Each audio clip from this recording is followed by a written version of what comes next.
हमारा टॉपिक चल रहा था प्रोटीन्स के हवाले से। अमाइनो एसिड्स हमने पढ़े थे, पेप्टाइड बॉन्ड कैसे बनता है, ठीक है। उसके बाद पेप्टाइड बॉन्ड की फॉर्मेशन के बाद फिर हमने बात की थी कि उससे पहले ही बात की थी, यहाँ पर आप लोगों को अच्छे तरीके से पता है कि essential non essential amino acids वगैरह का इन्होंने बताया हुआ है, तो वो आप लोग देख सकते हैं। उसके अलावा जो है वो मेटाबॉलिज्म में प्रोटीन कैसे यूज़ होती है, हार्मोन्स, प्रोटीन जहाँ जहाँ यूज़ हो रहा है, काफ़ी चीज़ें हमने पढ़ ली थी उस वक्त। लेकिन अगर आपने जो है वो एक शॉर्ट क्वेश्चन बनाना है तो ये वाला जो पैराग्राफ है, this paragraph will tell you the uses of protein, ठीक हो गया, ये वाला पैराग्राफ। तो ये पूरा पैराग्राफ जो है वो आप देख सकते हैं। अमाइनो एसिड्स के हवाले से यहाँ से स्टार्ट होगी बात, छोटा सा टॉपिक है, और इसके नीचे जो है वो पेप्टाइड बॉन्ड की डेफिनेशन यहाँ पर लिखी हुई है। ये this is the definition of peptide bond, और उसके नीचे आ जाएंगे जिसकी जो है वो इक्वेशन है। अब आइए स्ट्रक्चर ऑफ प्रोटीन, प्रोटीन का स्ट्रक्चर क्या होता है। ये एक इम्पॉर्टेंट आर्टिकल है खासा, और कई दफ़ा जो है वो आ चुका हुआ है बोर्ड में। अच्छा, ये टॉपिक जो है it is not that much easy, लेकिन ये जो है वो हम इसको इजी किस तरह बनाएंगे, हम इसको इजी इस तरह से बनाएंगे कि हम थोड़ा सा जो है ना वो एक दो और बुक्स जो है ना उसके ज़रिए इसका स्ट्रक्चर देख लेते हैं, ताकि हमें ज़्यादा मुश्किल ना हो। फॉर एग्ज़ाम्पल मैं एक बुक ओपन करता हूँ, उसमें जो है वो आप लोगों को काफ़ी हेल्प हो जाएगी कि कैसे जो है वो प्रोटीन का स्ट्रक्चर किस तरह का होता है। यहाँ पर ये जो बुक है ये इंटरनेशनल लेवल पे कंसल्ट होने वाली बुक है, बहुत ज़बरदस्त बुक है, और इसको जो है वो हम देखेंगे। बोले तो सही, इसको जो है वो इस बुक को हम कंसल्ट करेंगे ताकि हमारा जो है वो कॉन्सेप्ट वो ना ही बहुत ज़्यादा बिखरे और ना ही हमें बहुत ज़्यादा जो है वो प्रॉब्लम क्रिएट हो, क्योंकि हम जो है वो स्ट्रक्चर ड्रॉ करने से बेहतर है इसमें से कुछ चीज़ें जो है वो देख लें।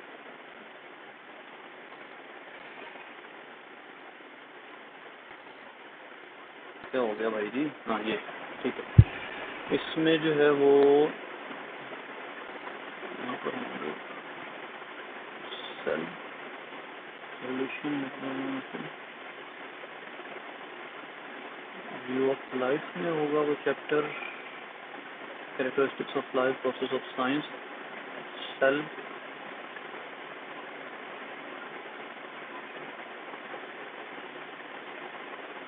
History of organic molecules.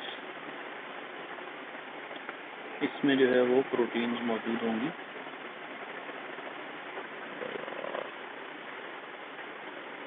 ये मुझे पहले ओपन कर लेनी चाहिए थी, मुझे ख्याल नहीं रहा कि ये टॉपिक जो है वो इसमें मौजूद होगा, एकदम याद आया।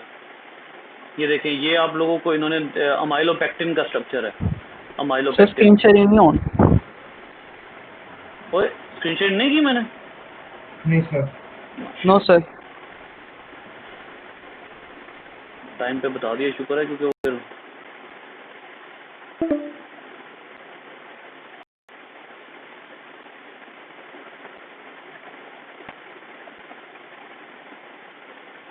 जी हो गई।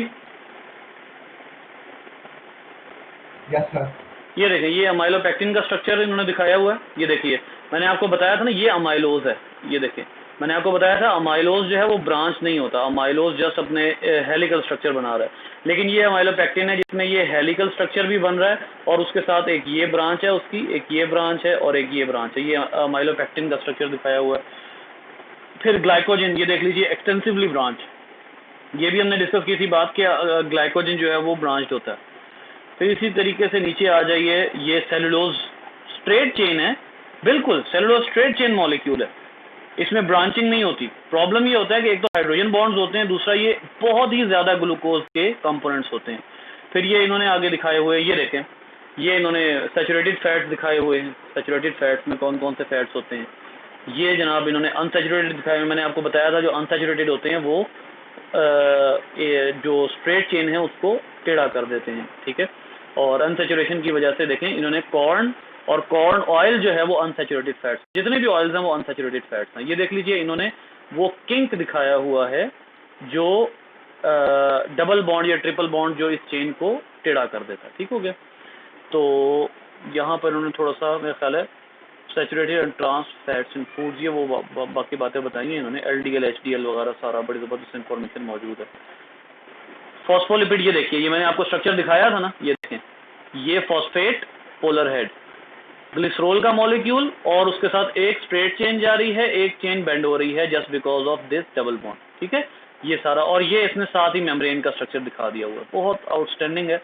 ये ज़्यादातर चीज़ें यार हम लोग इसलिए नहीं दिखा सकते क्योंकि ये सारा जो है वो ये आप लोगों की बुक में नहीं है, फिर बुक से ना तवज्जो हट जाती है, वरना बहुत आउटस्टैंडिंग जो है वो इसमें डायग्राम्स है। ये देख लीजिए सारे अमाइनो एसिड शो किए हैं इन्होंने जी, ये देखिए प्राइमरी स्ट्रक्चर। अब हमने ये स्ट्रक्चर्स पढ़ने हैं, प्रोटीन के प्राइमरी स्ट्रक्चर कौन से होते हैं, सेकेंडरी स्ट्रक्चर कौन से होते हैं।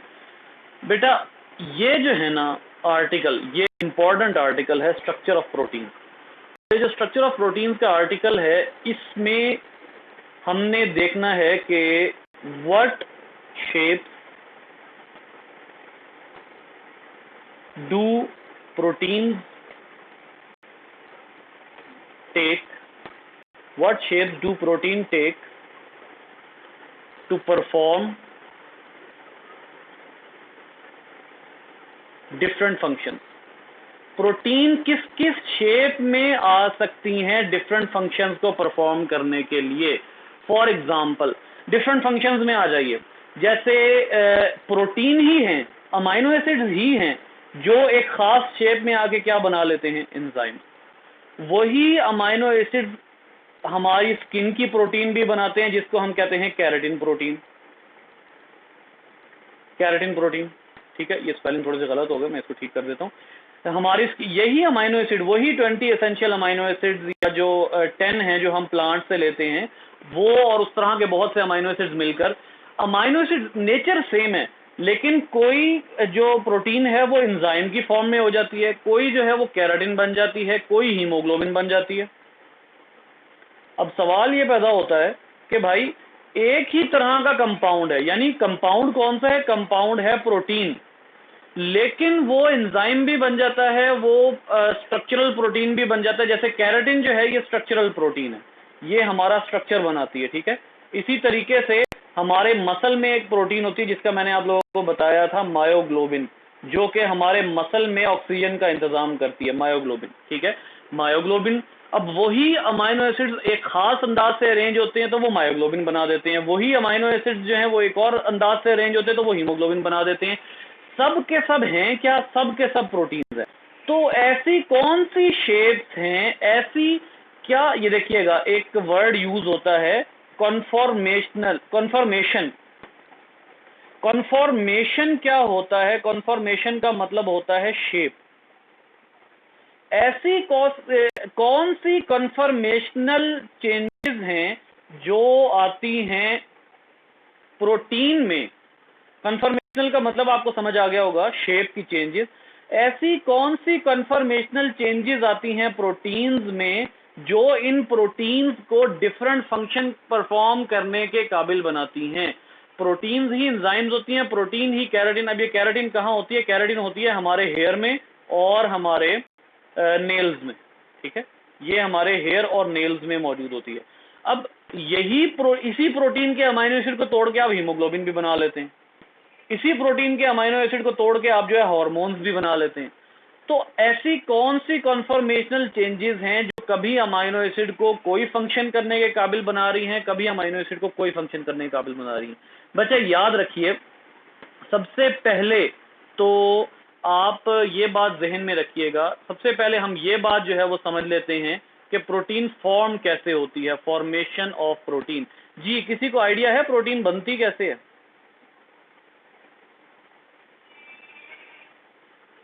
प्रोटीन बनती कैसे है जी?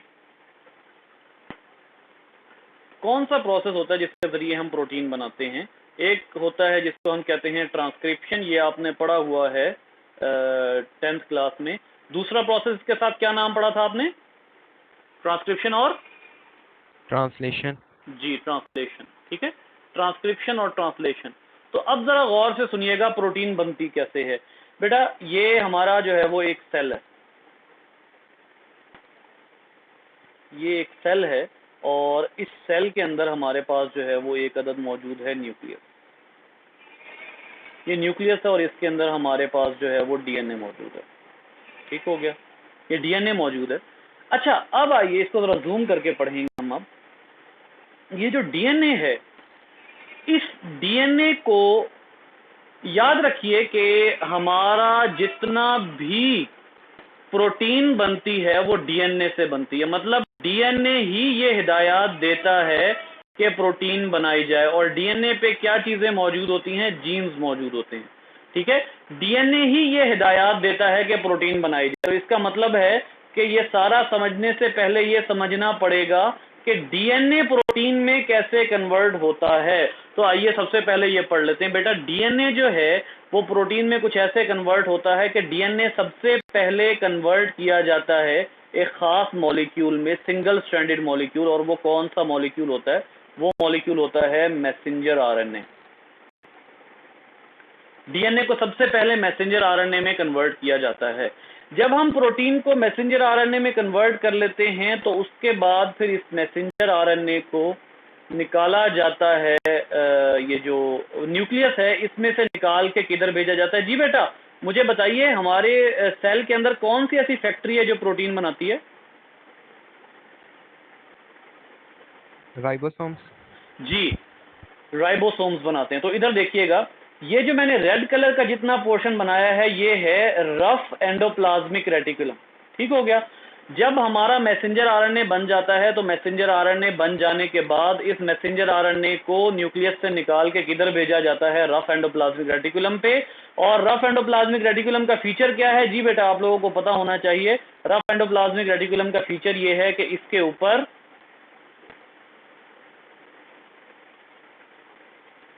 गैस कर लें, बोल दें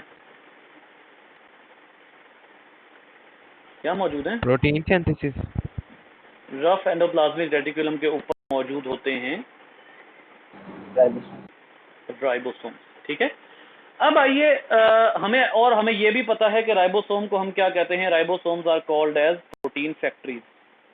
प्रोटीन जो है वो इसमें से बनकर निकलती है। ठीक है, तो अब आइए हम देख लेते हैं कि इसमें प्रोटीन कैसे बनती है। जी बेटा, यहाँ से सबसे पहले जो है वो हम इसको थोड़ा सा राइबोसोम को देख लेते हैं कि राइबोसोम में मैसेंजर आरएनए कैसे आता है। इधर देखिएगा, ये स्ट्रक्चर होता है राइबोसोम का। इधर देखिए, मैंने क्योंकि इस मार्कर से बनाया था लिहाजा हम इसी मार्कर से बना लेते हैं दोबारा। ये वाला, ये देखिए, ये राइबोसोम का होता है लार्जर सब यूनिट। ठीक है, लार्जर सब यूनिट हमने पढ़ा हुआ है 9th क्लास में कि जो राइबोसोम होता है उसके दो सब यूनिट होते हैं। एक लार्जर होता है और एक स्मॉलर सब यूनिट होता है। ठीक है, इसको फिलहाल हम SS लिख लेते हैं।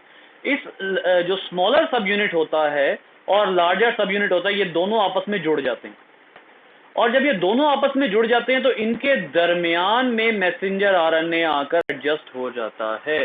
This molecule which is squeezed between the both subunits of ribosome is known as messenger RNA। ये कहां से कहां आया था? मैसेंजर आरएनए डीएनए से बना था और उसको हमने एंडोप्लाज्मिक रेटिकुलम में भेज दिया। वहां ये मैसेंजर आरएनए चला जाएगा राइबोसोम्स के पास। राइबोसोम आएगा, राइबोसोम इसको अपने अंदर दोनों सब यूनिट्स के दरमियान में just like an egg between the two slices, sandwich सा बना लें आप इसका, egg between the two slices, उस तरह से क्या है कि इसको बंद कर लिया जाएगा। अब जरा गौर कीजिए, हमने क्या कहा? राइबोसोम से प्रोटीन बनती है। तो प्रोटीन कैसे बनती है? इधर देखिएगा बेटा, राइबोसोम से प्रोटीन ऐसे बनती है कि जैसे जैसे, अब मैं थोड़ा सा यहां से अगर इसको मिटा लूं क्योंकि हम लेबल कर चुके हैं, रिकॉर्ड हो चुका है, जैसे जैसे राइबोसोम इस तरफ मूव करता है मैसेंजर आरएनए के ऊपर, इधर से जो है वो एक अदद चेन निकलना शुरू होती है। ये चेन किसकी होती है? ये चेन है अमाइनो एसिड की, और इसमें कई अमाइनो एसिड लगे होते हैं, लिहाजा आप इसको क्या कहते हैं? आप इसको कहते हैं इस चेन को पॉलीपेप्टाइड। हमने क्या कहा था? 2-3 तो हो जाएंगे डाइपेप्टाइड, ट्राइपेप्टाइड, लेकिन जब ज्यादा तादाद हो जाएगी तो हम उसको क्या कहेंगे? पॉलीपेप्टाइड कहेंगे। यहां से हमारा आर्टिकल अब ना आज का प्रॉपरली शुरू होता है। बेटा याद रखिए, जब ये प्रोटीन राइबोसोम में से निकलती है तो इसकी 4 फॉर्म्स हो सकती हैं। एक फॉर्म ये होती है कि अमाइनो एसिड जो हैं वो क्या बना रहे हों? अमाइनो एसिड बना रहे हों स्ट्रेट चेन। पहली जो फॉर्म हो सकती है ना वो होती है स्ट्रेट चेन, कि अमाइनो एसिड एक स्ट्रेट चेन बना लें। स्ट्रेट चेन से क्या मुराद है? देखिएगा, मैं अभी आपको स्ट्रेट चेन बना के दिखाता हूं। स्ट्रेट चेन ये होता है कि अमाइनो एसिड ऐसे अरेंज हो, अमाइनो एसिड फिर पेप्टाइड बॉन्ड फिर अमाइनो एसिड फिर peptide bond amino acid peptide bond, इनकी शेप स्ट्रेट हो। जब स्ट्रेट शेप होगी, इनमें कोई भी खम नहीं आ रहा होगा, एक स्ट्रेट चेन बनेगी, तो उस स्ट्रक्चर को आप कहते हैं primary structure of of protein. ये स्ट्रक्चर जिसमें स्ट्रेट चेन बनती है, ये स्ट्रक्चर कहलाता है प्राइमरी। मतलब जैसे ही यहां पर देखिएगा, मैं एक जुमला लिखने लगा हूं, राइट आफ्टर फॉर्मेशन, जैसे ही फॉर्मेशन स्टार्ट होती है प्रोटीन की, राइट आफ्टर, बल्कि इसको प्रॉपरली लिखते हैं, right after beginning of formation, जैसे ही प्रोटीन की फॉर्मेशन स्टार्ट होती है, जो पहला स्ट्रक्चर बनता है वो प्राइमरी होता है। Right after beginning of formation पहला स्ट्रक्चर जो बनता है वो प्राइमरी होता है और वो स्ट्रेट चेन होता है। ठीक है, अब सवाल ये पैदा होता है, फर्ज करें 1000 अमाइनो 100 अमाइनो एसिड हैं। गौर से सुनिएगा सवाल, अगर 100 अमाइनो एसिड हैं तो क्या 100 के 100 अमाइनो एसिड की अगर आप स्ट्रेट चेन बना लेंगे तो क्या वो जो स्ट्रेट चेन है वो तो बहुत लंबी नहीं हो जाएगी? तो बहुत लंबी हो जाएगी।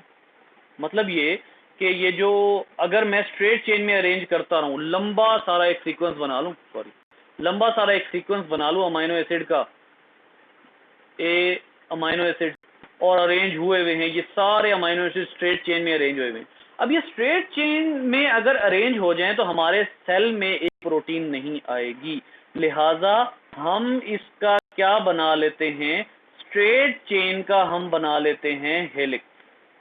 हेलिक्स क्या होता है, इधर देखिएगा, हेलिक्स ये होता है कि जब एक प्रोटीन अपने ही एक्सिस पर हेलिकल स्ट्रक्चर बना ले, ऐसे जब इस प्रोटीन के अमाइनो एसिड अपने एक्सिस कौन सा है, गौर से देखिएगा, एक्सिस ये बनेगा दरमियान में, ये एक्सिस है, ये एक्सिस है। इस एक्सिस के गिर्द जब अमाइनो एसिड अपने आप को ऐसे अरेंज कर लेते हैं तो ये स्ट्रक्चर कहलाता है अल्फा हेलिकल। और जैसे ही, इधर देखिएगा बेटा, गौर से सुनिएगा, जैसे ही ये जो अमाइनो एसिड की स्ट्रेट चेन है ये अपने ऊपर टर्न होने लगती है, तो वो स्ट्रक्चर फिर प्राइमरी नहीं रहता, बल्कि वो स्ट्रक्चर किस में कन्वर्ट हो जाता है, that structure will now be called as secondary. इस स्ट्रक्चर को अब आप सेकेंडरी कहते हैं, इस स्ट्रक्चर को अब आप सेकेंडरी कहते हैं। इधर देखिएगा, मैंने इसीलिए ये खोली है, ये देखें, ये था प्राइमरी स्ट्रक्चर।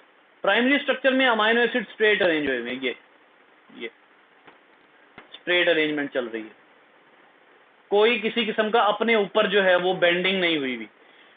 लेकिन सेकेंडरी स्ट्रक्चर दो तरह के हो सकते हैं। अगर ये चेन अपने ही ऊपर इस तरह से अपने ही ऊपर हेलिकल में कन्वर्ट हो जाती है, तो फिर अब आप जरा इस वाली डायग्राम को देखिए, इसमें क्या किस्सा हुआ है, ये देखें कि जो प्रोटीन है वो अपने एक्सिस कौन सा आ रहा है, एक्सिस पर गौर करें, ये प्रोटीन का एक्सिस है, ये प्रोटीन का एक्सिस है, ये अपने एक्सिस के गिर्द अपने ही एक्सिस पर लिपट गई है।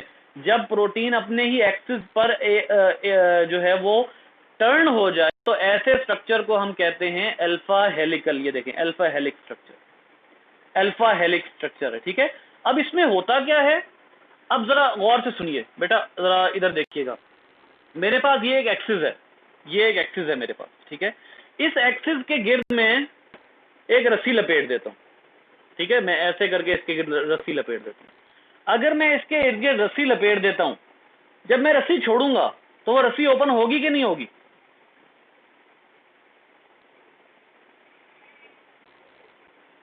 हाँ जी भाई, एक बड़ा सारा आप स्टिक ले लें, एक स्टिक, ठीक है, उस स्टिक के गिर्द आप जो है वो रस्सी को लपेट दें।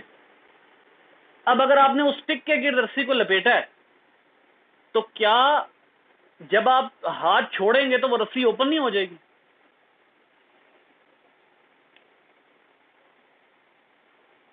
किधर हैं आप लोग? लेक्चर सुन रहे हैं कि नहीं सुन रहे?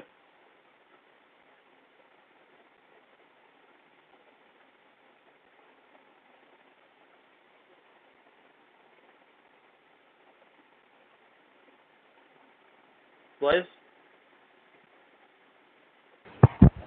Yes, sir. किधर किधर Yes, गायब हो? sir. बाकी किधर हैं? क्या कर रहे हो आप लोग? सर आपकी क्लास ले रहे हैं? क्या सवाल पूछा है मैंने?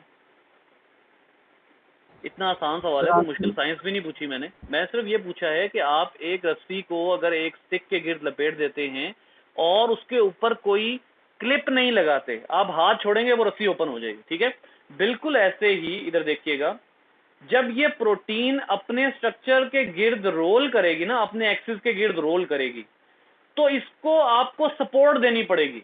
मुख्तलिफ बॉन्ड्स के जरिए आप इसको सपोर्ट देंगे।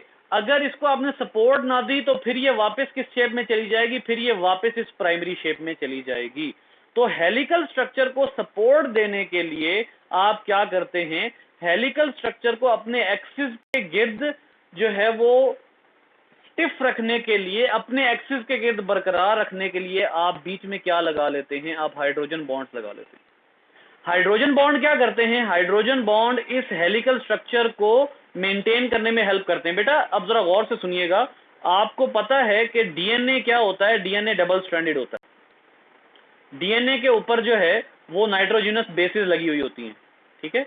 और नाइट्रोजनस बेसिस जो होती हैं उसमें ए जो है वो टी के साथ और जी जो है वो सी के साथ बॉन्ड बनाती है। कौन सा बॉन्ड होता है दरमियान में?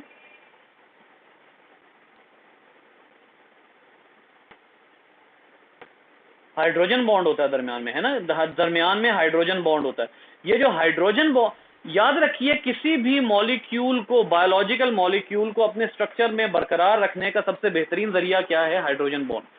तो जब राइबोसोम से प्रोटीन निकली तो हमने उसको किस में कन्वर्ट कर दिया? अगर वो प्रोटीन ज्यादा बड़ी थी तो हमने उसको कन्वर्ट कर दिया हेलिकल स्ट्रक्चर में, ठीक है? अब ये हेलिकल प्रोटीन्स हमारी बॉडी में कहां कहां पर होती हैं ये देख लेते हैं। ये देखें, ये देख लीजिए, ये आप लोग देख रहे हैं कौन सा? ये हेलिकल स्ट्रक्चर है, ठीक है? ए डायग्राम में वो क्या बता रहा है? Keratin found for example in hair horns and hooves exemplifies fibrous proteins that are helical. ये देख लीजिए, ए डायग्राम में जो ये बाल हैं these are alpha helical structure. हमारे ज्यादातर जो स्ट्रेट बाल होते हैं वो ज्यादातर हेलिकल स्ट्रक्चर होता है, ठीक है? इसके बाद आ जाइए, बी में क्या बता रहा है? A chemical treatment called perm may be used to alter the secondary structure of the keratin protein, ठीक है? आप केराटिन प्रोटीन जो है उसको अगर ऑल्टर कर देते हैं ना, केराटिन प्रोटीन को अगर ऑल्टर कर देते हैं, इसका हेलिकल स्ट्रक्चर, ये इसका हेलिकल स्ट्रक्चर था, आप जब उसको एक खास तरीके से केराटिन के स्ट्रक्चर को चेंज कर देंगे तो वो रहेगा हेलिकल ही, लेकिन जो हेलिकल है वो एक्सटेंसिव हो जाएगा। एक्सटेंसिव का क्या मतलब है? ज्यादा हो जाएगा। हेलिकल जो है वो बहुत ज्यादा हो जाएंगे, लिहाजा हेलिकल जब ज्यादा हो जाएंगे तो बाल क्या हो जाएंगे? फिर वो बाल घुंघराले हो जाते हैं, ठीक है? तो ये देख लीजिए, हमारी बॉडी में बालों में ये मौजूद होती है केराटिन प्रोटीन। एक में जरा कम हेलिक्स है, जब आप उसका स्ट्रक्चर चेंज करते हैं, हेलिकल ज्यादा कर देते हैं, तो फिर वो बाल जो है वो कर्ली हो जाते हैं, घुंघराले हो जाते हैं। कुछ लोगों के नेचुरल होते हैं। अच्छा, फिर तीसरा जो है, तीसरी डायग्राम सी में देखिएगा, डायग्राम सी में वो क्या बता रहा है? वो कहता है कि silk made by spiders is a fibrous protein that are pleated sheets. अब ये प्लेटेड शीट क्या है? इधर देखिए, ये देखिएगा, जब प्रोटीन की चेन्स हेलिक्स ना बनाएं, हेलिकल बना भी लें। अब मैं आपको ना प्लेटेड शीट का स्ट्रक्चर यहां ड्रॉ करके दिखाता हूं, जरा इधर देखिएगा। जी बेटा इधर गौर से सुने, ये तो हो गया, ये कौन सा स्ट्रक्चर है बेटा? जी ये कौन सा स्ट्रक्चर है? Sorry, helical. ये अल्फा हेलिकल है, ये अल्फा हेलिकल है। अब आइएगा, अगर आप इसी अल्फा हेलिकल को अपने ऊपर बेंड कर दें, अगर आप इसी अल्फा हेलिकल को अपने ऊपर बेंड कर देंगे ऐसे करके, तो ये जो बेंडिंग है, this bending will be form will be appear like a plate, ठीक है? आपने क्या किया है? आपने हेलिक्स को अपने ऊपर बेंड कर दिया है। तो ये अपने ऊपर एक प्लेट सी बना लेगा। जब आप अल्फा हेलिकल को अपने ही ऊपर जो है वो बेंड कर देते हैं, इस तरह से आप अल्फा हेलिकल को अपने ही ऊपर बेंड कर देते हैं, तो वो स्ट्रक्चर क्या कहलाता है? Beta sheet. वो स्ट्रक्चर बीटा शीट कहलाता है, बीटा शीट। और इसको बीटा प्लेटेड शीट भी कहते हैं, बीटा प्लेटेड शीट भी कहते हैं। इधर देखिए बीटा प्लेटेड शीट कैसे होती है। ये अल्फा हेलिकल था, ये इसने यूं करके दिखाया हुआ, ये ऐसे करके इसने अपने ऊपर, और इसकी अपने ऊपर तहें लगी हुई हैं। ये देखें, ये पहला, ये दूसरा, ये तीसरा। जब ये अपने ही ऊपर तहें लगा लेता है और दरमियान में देख लीजिए ये क्या चीजें हैं, ये हाइड्रोजन बॉन्ड है। ये देख लीजिए, ये हाइड्रोजन बॉन्ड, ये हाइड्रोजन बॉन्ड, ये हाइड्रोजन बॉन्ड, ये वाला हाइड्रोजन बॉन्ड। ये जो हाइड्रोजन बॉन्ड्स हैं, ये हाइड्रोजन बॉन्ड जब दरमियान में आ जाते हैं तो ये सपोर्टिंग बॉन्ड्स हो जाते हैं। तो जब प्रोटीन की चेन्स अपने ऊपर बेंड हो जाएं तो उसको आप क्या कहते हैं? उसको आप बीटा प्लेटेड शीट कहते हैं। अब ये देखिए, ये एक शीट की तरह का स्ट्रक्चर है, बिल्कुल जैसे एल्यूमिनियम फॉयल होती है ना। एल्यूमिनियम फॉयल आपने कभी देखी होगी, एल्यूमिनियम फॉयल जैसे होती है ना, लंबी सारी ऐसे प्लेट, ये ऐसे ऐसे। जब ऐसे प्लेटेड स्ट्रक्चर नजर आए ना, इस तरह से प्लेट लाइक स्ट्रक्चर नजर आए, तो उसको हम कहते हैं बीटा या बीटा प्लेटेड शीट। अब ये इसके मुताबिक, इस बुक के मुताबिक जो फाइबर होता है, स्पाइडर का जो फाइबर होता है वो प्लेटेड शीट होता है। ये जो सिल्क होती है ना, ये प्रोटीन होती है, और इसके फाइबर में जो है वो प्लेटेड शीट होती है। देख लीजिए यहां पर लिखा हुआ है, fibrous protein that are pleated sheet for most of their length, hydrogen bonding between parts of the molecule causes the pleated sheet to double back on itself। देखें, प्लेटेड शीट अपने ऊपर जो है वो फोल्ड होती चली जाती है। तो ये, अब आइए वापस इस डायग्राम के ऊपर, मैंने आपको क्या बताया कि जब राइबोसोम से प्रोटीन निकलती है तो प्रोटीन दो तीन तरह से हमारे सामने आ सकती है। नंबर वन ये कि वो स्ट्रेट चेन रहे, मोस्टली स्ट्रेट चेन नहीं रहती, ठीक है।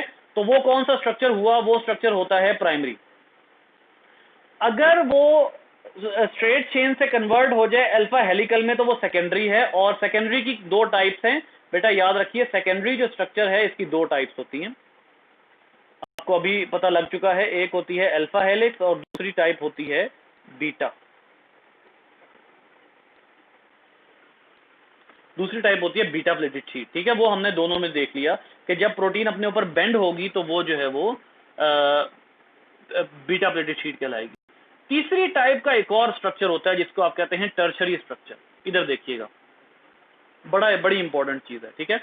इसमें आप देखिए कि सिचुएशन कुछ ऐसी होती है, जब ये जो अल्फा हेलिकल है, अब जरा गौर से आपने इस बात को सुनना है बेटे। हमने क्या कहा? हमने कहा कि प्रोटीन जो है वो एक स्ट्रेट चेन थी, स्ट्रेट चेन के बाद वो प्रोटीन हेलिकल बन गई, ठीक है। हेलिकल के बाद वही प्रोटीन जो है वो अपने ऊपर बेंड भी हो जाती है, ठीक हो गया। तो इसका मतलब है कि ये इतना जो स्ट्रक्चर है ये क्या है? ये अल्फा हेलिक्स है, ठीक हो गया। अच्छा बेटा, अगर ये अल्फा हेलिकल प्रोटीन अपने ऊपर इस तरह बेंड हो कि इसकी कोई सिमेट्री ना हो, मतलब ऐसे ऐसे करके एक प्रोटीन बनी हुई हो, ऐसे अपने ऊपर एक प्रोटीन बेंड हुई हुई है, ऐसे करके अपने ही ऊपर जब एक प्रोटीन बेंड होगी और वो अल्फा हेलिकल बना रही होगी। फॉर एग्जांपल मैं इस डायग्राम को मिटाता हूं, इसको जरा क्लियर करके बनाते हैं, ऐसे ऐसे करके। जब एक प्रोटीन अपने ही ऊपर बेंड हुई होगी और उसकी कोई सिमेट्री नहीं होगी, मतलब उसका कोई प्लेन नहीं होगा, बल्कि वो बस अपने ऊपर बेंड हुई होगी, तो ऐसा स्ट्रक्चर क्या कहलाएगा? This structure will be known as tertiary structure. यानी प्रोटीन बनते बनते देख लीजिए कि प्रोटीन बनी थी, पहले स्ट्रेट चेन में गई, फिर अल्फा हेलिक्स में गई, और उसके बाद वो अल्फा हेलिक्स अपने ऊपर ऐसे बेंड हुआ कि उसका कोई प्लेन ना रहा, बल्कि वो अपने ही ऊपर बेंड होती गई। तो ऐसी प्रोटीन की चेन क्या कहलाती है? टर्शरी चेन कहलाती है। इसमें कौन कौन से सपोर्टिंग बॉन्ड्स होते हैं? इसमें हाइड्रोजन बॉन्ड्स होते हैं। इसके अलावा इस वाले इसके देखे ना, ये अपने ऊपर बेंड हुई है, तो इसके दरमियान में इस पूरे बेंडिंग प्रोटीन को सपोर्ट करने के लिए आपको हाइड्रोजन बॉन्ड लगाने पड़ते हैं। आप डाइसल्फाइड ब्रिजेस भी यूज करते हैं, अभी आपके सामने आएंगे, मैं उस डायग्राम में आपको दिखाने की कोशिश करता हूं। वरना डाइसल्फाइड ब्रिज भी आपको बनाकर दिखा देता हूँ। ये देखें, एक अमाइनो एसिड होता है, उसके ऊपर एक सल्फर लगा होता है, ये दूसरा अमाइनो एसिड, ये इसका सल्फर। जब ये दोनों सल्फर आपस में बॉन्ड बना लेते हैं तो इस बॉन्ड को आप क्या कहते हैं? Disulphide bridge.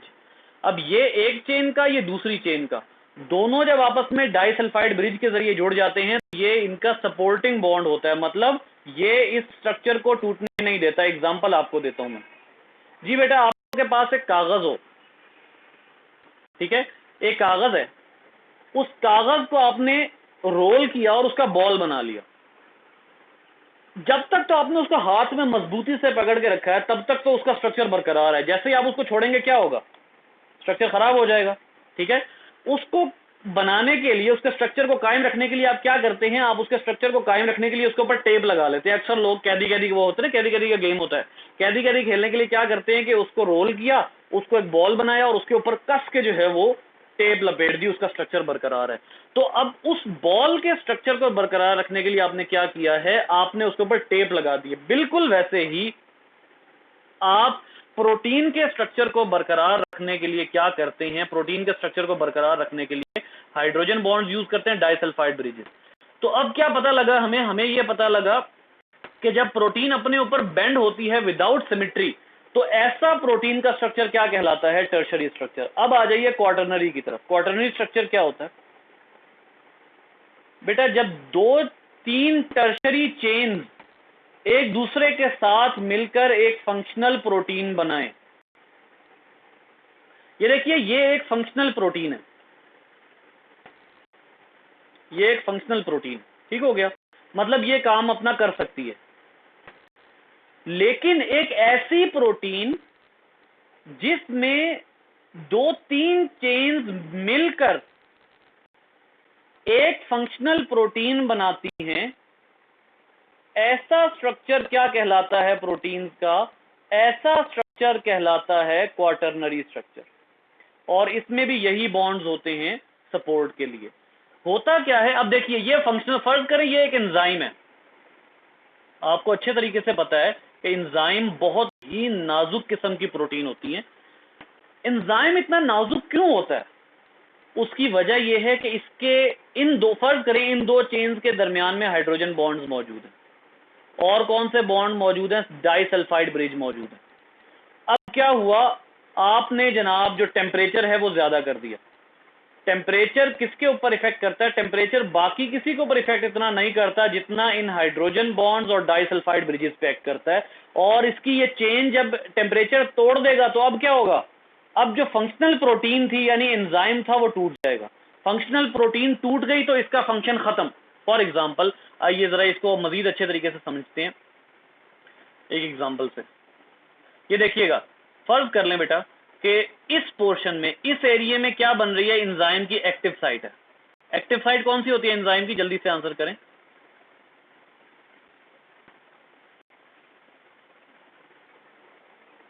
जी, एंजाइम की एक्टिव साइट कौन सी होती है?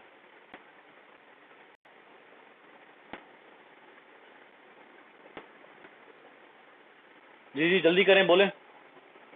एंजाइम की एक्टिव साइट क्या काम करती है? रिएक्शन कटलाइज करती है। रिएक्शन को कटलाइज मतलब सारे जो सबस्ट्रेट होते हैं वो उधर जाकर जुड़ते हैं, ठीक है।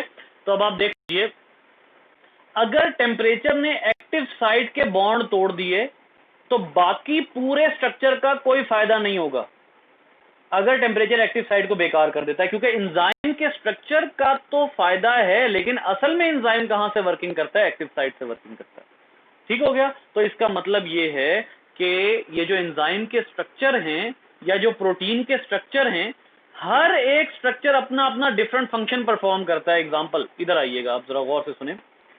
जैसे अभी हमने बात की, नंबर 1 प्राइमरी स्ट्रक्चर हमने क्या कहा किधर होता है? प्राइमरी स्ट्रक्चर की तो फिर बात ही नहीं हुई। दूसरा स्ट्रक्चर कौन सा है? सेकेंडरी, ठीक है। सेकेंडरी स्ट्रक्चर में हमने कहा कि सेकेंडरी में जो अल्फा हेलिक्स होता है ये हमारे बालों में होता है, ठीक है, हेयर्स। अच्छा, दूसरा सेकेंडरी की दूसरी टाइप कौन सी है? Beta sheet. बीटा शीट जो है, अगर हम ह्यूमन की बात करते हैं तो ये ह्यूमन के नेल्स में बीटा शीट मौजूद होती है, ठीक हो गया। थर्ड आ जाइए। तीसरी टाइप कौन सी है? Tertiary structure. टर्शरी स्ट्रक्चर जो है ये भी प्रोटीन का होता है। जैसे कुछ एंजाइम ऐसे होते हैं जो टर्शरी स्ट्रक्चर बनाते हैं, कुछ एंजाइम्स हैं। बाज़ औक़ात जो है वो हार्मोन ऐसे होते हैं जो टर्शरी स्ट्रक्चर बनाते हैं। तो टर्शरी स्ट्रक्चर बनाने वाली प्रोटीन भी होती हैं। ठीक हो गया। नंबर 4 पे आ जाता है क्वाटरनरी। और क्वाटरनरी जो है वो तो हमारी बॉडी में बहुत ज़्यादा है। हमारी बॉडी में तकरीबन सारे एंजाइम्स जो हैं वो क्वाटरनरी स्ट्रक्चर के हैं। तो अब आप बेटा ज़हन में रखिएगा। अच्छा, एक और बात, ये देखिए सेकेंडरी स्ट्रक्चर में दो तरह की टाइप्स होती हैं, अल्फा हेलिक्स और बीटा शीट। याद रखिए मैंने आपको प्रोटीन के दो फंक्शन बताए थे। एक फंक्शन होता है प्रोटीन का स्ट्रक्चरल और दूसरा फंक्शन कौन सा होता है? कल ही बात हुई थी। एक प्रोटीन का फंक्शन स्ट्रक्चरल होता है। स्ट्रक्चरल फंक्शन में हमने क्या कहा था? स्किन बनाती है, मसल बनाती है, हेयर बनाती है, नेल्स बनाती है। ये स्ट्रक्चरल फंक्शंस है प्रोटीन के। दूसरे कौन से फंक्शंस थे? दूसरे फंक्शंस मैंने आपको बताए थे मेटाबॉलिक फंक्शन। तो बेटा याद रखिए स्ट्रक्चरल फंक्शंस जहां प्रोटीन परफॉर्म करती है वो ज्यादातर स्ट्रक्चर कौन से होते हैं? सेकेंडरी। जितनी स्ट्रक्चरल प्रोटीन्स होती हैं उनमें सेकेंडरी स्ट्रक्चर होता है, और जितनी मेटाबॉलिक प्रोटीन्स होती हैं उनमें टर्शरी या क्वाटरनरी स्ट्रक्चर होता है। जितनी मेटाबॉलिक प्रोटीन्स हैं उनमें टर्शरी या क्वाटरनरी स्ट्रक्चर है, और जितनी स्ट्रक्चरल प्रोटीन्स हैं हमारी बॉडी की उनमें सेकेंडरी स्ट्रक्चर होता है। जैसे एक प्रोटीन है बहुत ही इंपॉर्टेंट हमारी बॉडी में, कोलेजन, इसमें सेकेंडरी स्ट्रक्चर होता है।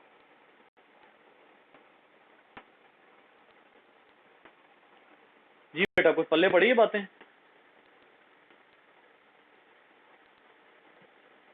कोई पता लगा है कुछ? आप लोग तो मुझे लग रहा है आप लोग आज क्लास में ही नहीं थे, कुछ और ही करते रहे। कौन कौन था क्लास नहीं में?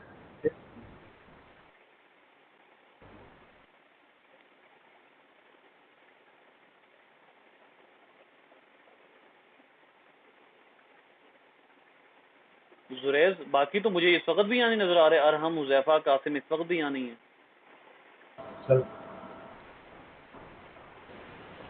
सर यहाँ पे ही हैं।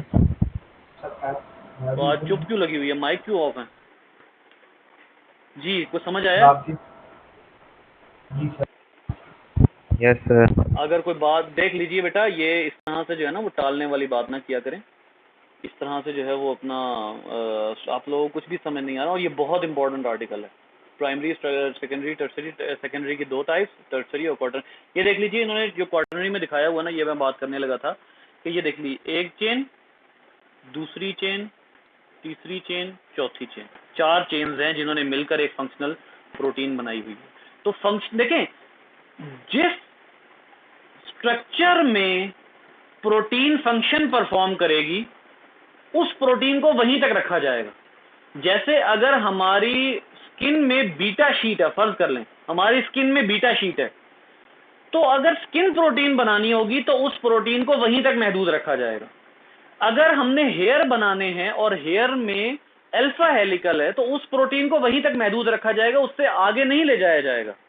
लेकिन अगर वही प्रोटीन आगे मजीद फंक्शन परफॉर्म कर सकती है तो उस प्रोटीन को उसी जीन के मुताबिक हम उसका टर्शरी स्ट्रक्चर भी बना सकते हैं। जिस प्रोटीन का जो फंक्शन है उसको उसी तरह से उसी स्ट्रक्चर में बनाया जाएगा। ठीक है, जैसे ये देख लीजिए, ये इन्होंने बीटा शीट शो की हुई है। ये देखिए ये वाली, ये शीट है, ये शीट है। ठीक है, इसके बाद नीचे आ जाइए। यहाँ इन्होंने अगर और मजीद जो है वो ये इंपॉर्टेंस ऑफ फोल्डिंग में हम देखते हैं। देखिएगा, the correct folding of protein is important. यहाँ पर इसको जो है वो हम करना शुरू करते हैं हाईलाइट। ये देखिए, ये important changes in the instructions in the genes encoded protein में रिजल्ट इन चेंजेस। अब यहाँ पर इन्होंने एग्जांपल दी हुई होंगी, मैं ना आप लोगों को वो एग्जांपल दिखाना चाह रहा हूँ असल में ना, इसकी वजह से डिजीजेज कौन सी होती हैं। जैसे ये देख लीजिए, अल्जाइमर बड़ी खौफनाक डिजीज है न्यूरो हमारे नर्वस सिस्टम की। ये प्रोटीन की फोल्डिंग खराब होने की वजह से ये अल्जाइमर जैसी बीमारियां जो हैं वो हो सकती हैं। ठीक है, अच्छा फिर इसी तरीके से यहाँ पर देखिएगा क्वाटरनरी स्ट्रक्चर। यहाँ पर इन्होंने शो नहीं की हुई चीज़ें ना, वो जो protein denaturation. When a protein loses its natural shape, it is said to be denatured। आपको पता है कि जो एल्ब्यूमिन होती है, मैंने आप लोगों को शायद बताया था कि जो एल्ब्यूमिन होती है यानी एग प्रोटीन को जब हम पकाते हैं तो वो अपने स्ट्रक्चर से डीनेचर हो जाती है। डीनेचर का मतलब क्या होता है कि वो जो डाइसल्फाइड ब्रिजेस और हाइड्रोजन बॉन्ड्स उनको सपोर्ट करने के लिए मौजूद है वो टूट जाते हैं और वो प्रोटीन डीनेचर होकर हमारे सामने आती है जिसको हम खाते हैं। डीनेचर का मतलब ये नहीं है कि वो खराब हो गई, डीनेचर का मतलब ये है कि उसका जो फंक्शनल फॉर्म थी, जब प्रोटीन अपनी फंक्शनल फॉर्म लूज कर देती है तो उसको हम कहते हैं डीनेचर्ड फॉर्म। ठीक है, तो ये है कि ये देख लीजिए, ये इन्होंने लिखा हुआ है enzymes work best at specific temperature and each one has optimal pH. At this temperature and pH the enzyme can maintain normal shape maintain कर सकता है अगर हम उसको खराब ना करें। अच्छा, अब ऊपर आप लोगों को मैं दिखाना चाह रहा हूँ सिर्फ टर्शरी स्ट्रक्चर। ये देखिए, the interaction of hydrophobic amino acid in the polypeptide chain.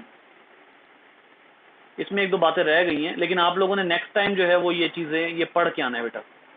ये लेक्चर अपलोड हो जाएगा अभी थोड़ी देर तक, आप लोगों ने ये पढ़ के आना है, वरना अब आप दरमियान में 4 छुट्टियां आ रही हैं, जुम्मा, हफ्ता, इतवार, पीर, और इन 4 छुट्टियों में आपको ये वाला जो आर्टिकल है ये भूल जाना है। ये आर्टिकल बहुत इंपॉर्टेंट है, मैं फिर बता रहा हूँ। प्रोटीन के स्ट्रक्चर के हिसाब से जहाँ से मैंने शुरू किया था वहाँ से एंड तक आपको याद होना चाहिए। क्लियर? कोई मुश्किल था आर्टिकल ये?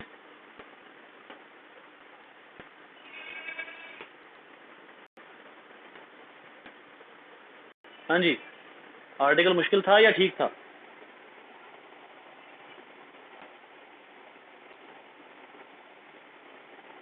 थोड़ा सा मुश्किल था। थोड़ा सा था सर। थोड़ा सा था, सही है, चले कोई नहीं, लेकिन समझ आई है।